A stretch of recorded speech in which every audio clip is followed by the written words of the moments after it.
Bitcoin continues to play at the range that we laid out in yesterday's video as we do head into today, the big day, the final day, or it's finally here at least, which is the U.S. elections, of course, which is like going to be producing some nice volatile price action. Of course, Trump is going to be considered the more pro-Bitcoin candidate, and Harris maybe less so. Now, whether that's true or not doesn't really matter. It's all about perception, and that is the perception as of right now.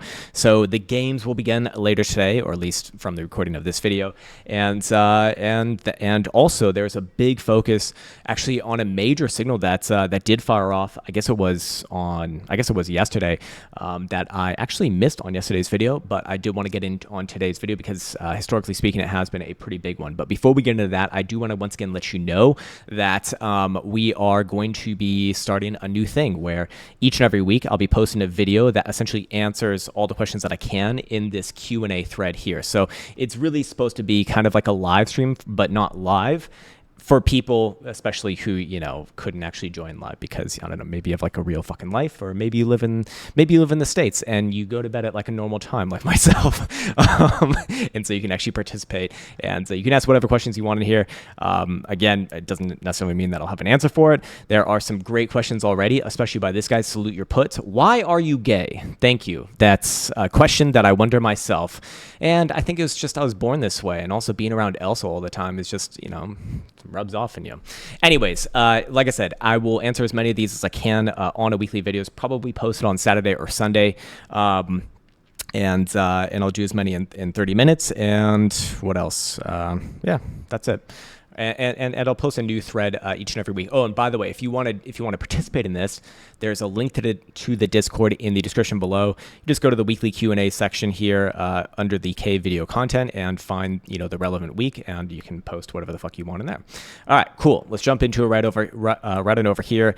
Daily price statistics. We do see that Tuesday is actually favored in terms of negative closures versus positive closures, with 54.5% of all Tuesdays since 2024 began have closed negatively versus 45.5% closing positively. It does also have the highest negative return of any day at just over 2.5%.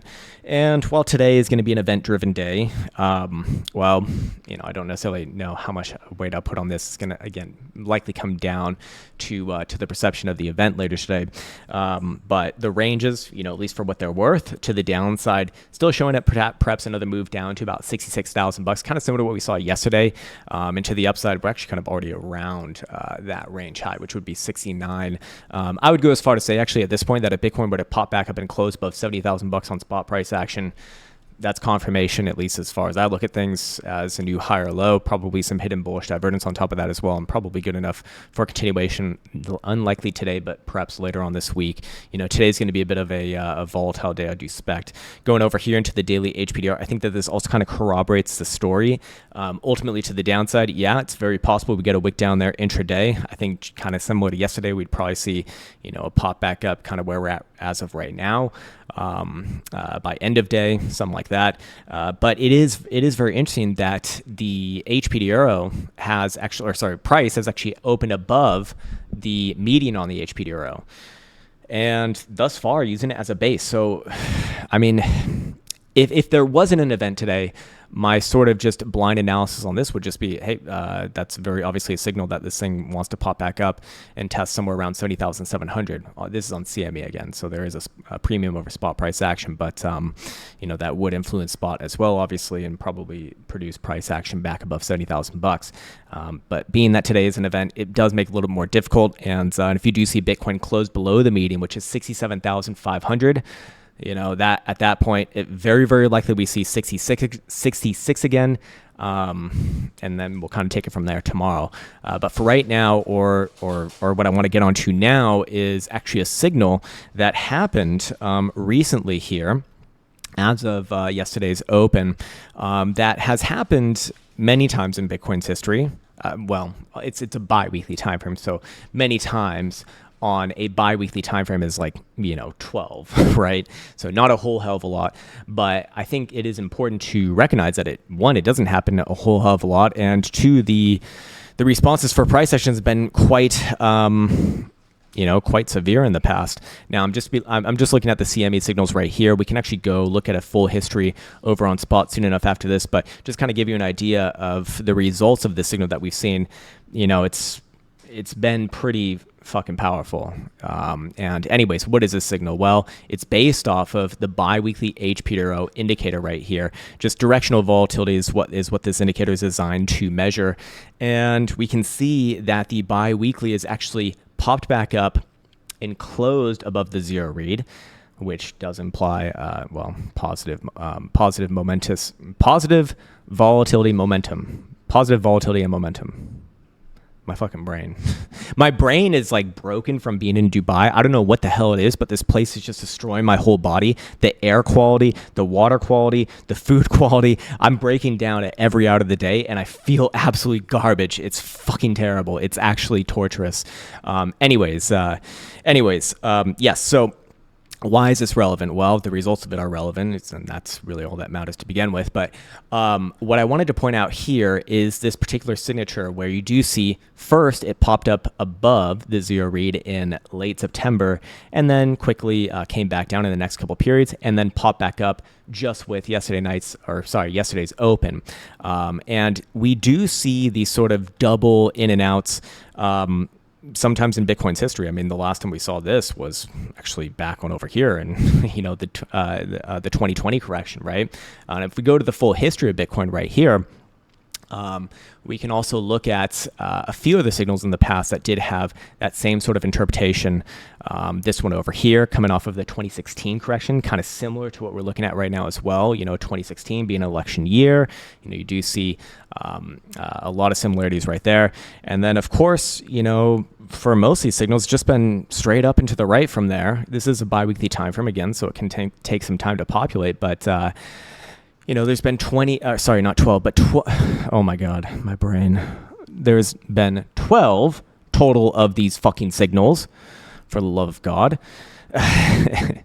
and only 3 of these have actually produced a short-term correction, which took 2 to 4 periods on not on average, but just they were either 2 to 4 for those 3 corrections. So, and by the way, all of those corrections did lead towards more upside overall. Even the ones that you could say failed, which on CME right here would be the Rona one preceding the Rona one, that was still a 42% move to the upside over the course of the next 2 months, like significant.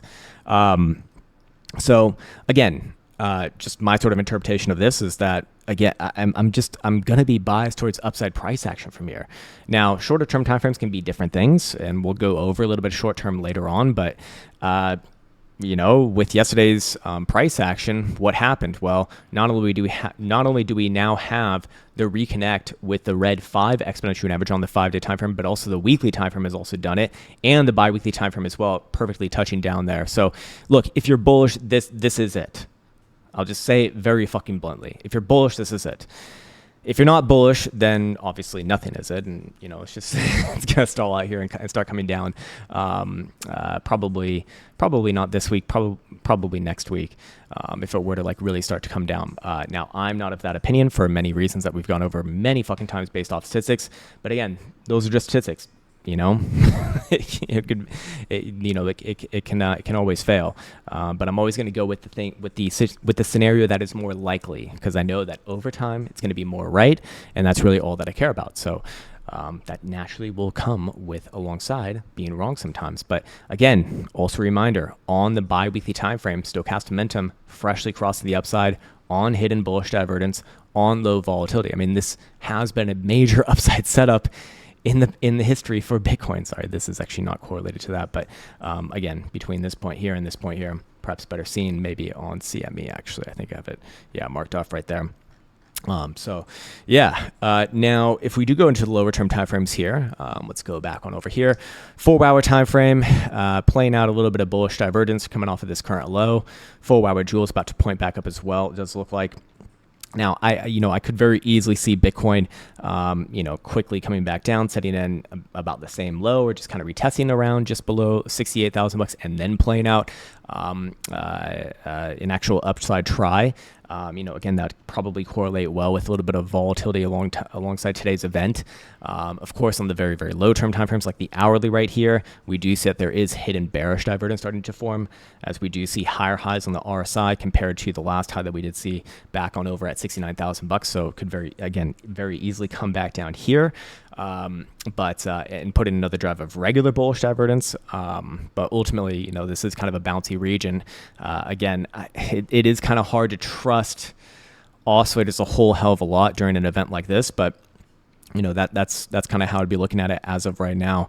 So again, coming back to the end of this video here, even if we ignore all of the higher term time frame signals and just go off of very simplistic forms of analysis, look, closing back above yesterday's high, there's your high or low. If Bitcoin does not close above yesterday's high, it doesn't really necessarily mean a whole hell of a lot, but if it does close below yesterday's low, that will. That will, and at the very least, you're going to see a move towards 66, and that actually could be a real breakdown signal. But until that happens, I don't really have a reason to be changing around my opinion too much. It's just been a continuation of this analysis that's really been going on since late September now. So if you've been sticking around, just understand a lot of trading is fucking waiting and boring as hell, and it is what it is, especially as I kind of turn more into an investor mindset my own self. All right, cool. That's going to do it for today. As always, I want to wish you the best of best. Take care, much love, and see you hopefully next. Oh, by the way, if you're in Thailand, or if you know Thailand very well, if you know Phuket really well, I'm curious what areas you would suggest that are walkable, have nice places, and a good gym, like whether it be a boxing gym or just like a regular weightlifting gym. If you happen to know, just let me know. Or if you're like a real estate agent there or something too, that would be pretty fucking cool. Just because, well, we'll see. Anyways, that's going to do it for today. As always, wish you the best. Take care, and see you tomorrow. And hopefully we have an actual result, and the world can go back to some sort of semblance of normality, hopefully.